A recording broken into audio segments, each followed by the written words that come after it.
এটা সময়ৰ কথা, এখন ডাঙৰ জাহাজ সাগৰৰ বুকুত ধুমুহাৰ কবলত পৰি ডুবি গ'ল। সেই জাহাজখনত যিমানসকল লোক আছিল, সকলোৱে ডুবি গ'ল, মাথোন এজনহে লোক বাচিবলৈ সক্ষম হ'ল। আৰু এটা নিজান দ্বীপত গৈ তেওঁ অচেতন হৈ পৰিল।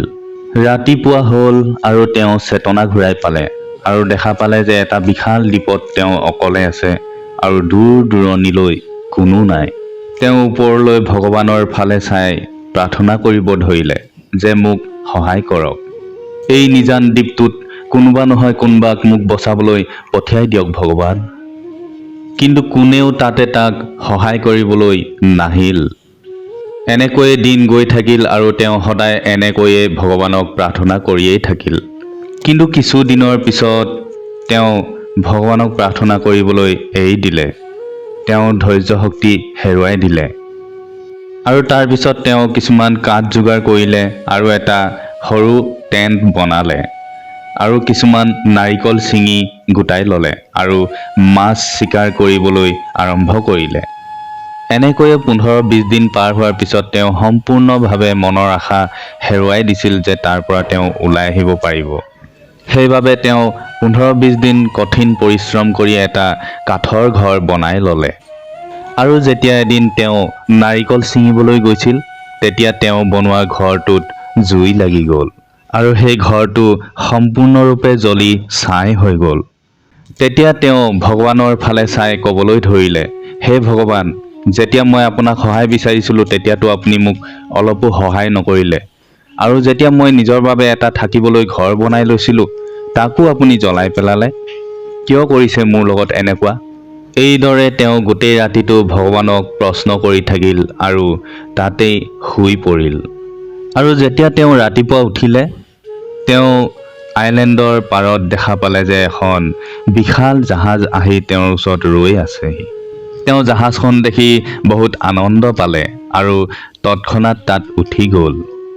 তেতিয়া তেওঁ জাহাজৰ লোকসকলক সুধিলে যে তেওঁলোকে কেনেকৈ জানিলে যে তেওঁ তাতে আছে বুলি। তেতিয়া তেওঁলোকে ক'বলৈ ধৰিলে যে আপুনিয়েতো জুই জ্বলাই আমাক ছিগনেল দিছিল। তেতিয়া তেওঁ ভাবিব ধৰিলে যে তেওঁতো কোনো ছিগনেল দিয়া নাছিল। হঠাতে তেওঁৰ মনত পৰিলে তেওঁৰ যে ঘৰটো জ্বলি গৈছিল, সেয়াই আছিল ছিগনেল।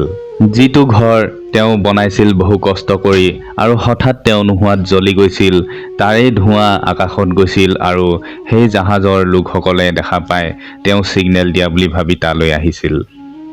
তেতিয়া তেওঁ হাঁহি মুখেৰে ভগৱানৰ ফালে ওপৰলৈ চাই ক'বলৈ ধৰিলে যে প্ৰভু, মোক ক্ষমা কৰিব, মই আপোনাক ভুল বুজিছিলোঁ আৰু আপুনি মোক আজি উদ্ধাৰ কৰিলে। ঠিক এনেকুৱা আমাৰ জীৱনতো হয়। আমিও কিছুমান বহুত পৰিকল্পনা কৰোঁ আৰু সেই পৰিকল্পনাবোৰত আমি যেতিয়া উপনীত হ'ব নোৱাৰোঁ, আমি তেতিয়া নিৰাশ হৈ পৰোঁ আৰু আশংকাত ভুগোঁ। আৰু আমাৰ ধৈৰ্য আমি হেৰুৱাই দিওঁ আৰু আমি নেদেখাজনক দোষ দিবলৈ আৰম্ভ কৰোঁ।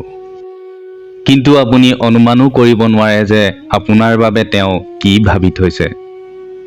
তেওঁ লাখ লাখ মানুহৰ জীৱন চলাই আছে আৰু তেওঁ ভালদৰে জানে কাক কেতিয়া কি দিব লাগে আৰু কাক কি দিব নালাগে। যেতিয়া আপোনাৰ জীৱনত আপুনি বিচৰা মতে কোনো কাম হোৱা নাই, তেতিয়া আপুনি ধৈৰ্য নেহেৰুৱাব আৰু তেওঁৰ ওপৰত বিশ্বাস ৰাখিব। তেওঁৰ ওচৰত হয়তো আপোনাৰ বাবে কিবা এটা নিশ্চয় পৰিকল্পনা আছে। তেওঁ প্ৰথমখন দৰ্জা কেতিয়াও দ্বিতীয়খন দৰ্জা খুলি নিদিয়ালৈকে বন্ধ কৰি নিদিয়ে। সেই গতিকে বন্ধুসকল, কেতিয়াও নিৰাশ নহ'ব আৰু পৰিস্থিতিৰ সৈতে সদায় আগুৱাই যাবলৈ চেষ্টা কৰিব আৰু যুঁজিবলৈ এৰি নিদিব। তেতিয়াহ'লে বন্ধুসকল, যদি এই কাহিনীটো ভাল লাগিছে তেতিয়াহ'লে শ্বেয়াৰ কৰিব, ছাবস্ক্ৰাইব কৰিব আৰু লাইক কৰিব। আৰু আগলৈ এনেকুৱা ভিডিঅ' কথা কাহিনী আপোনালোকে নিশ্চয় দেখিবলৈ চাবলৈ পাব। তেতিয়াহ'লে লগ পাম আকৌ খুবেই সোনকালে। সকলোকে তেতিয়াহ'লে আহিছোঁ আজিলৈ, ইয়াতে এৰিলোঁ। সকলোকে মই প্ৰণাম যাচিলোঁ।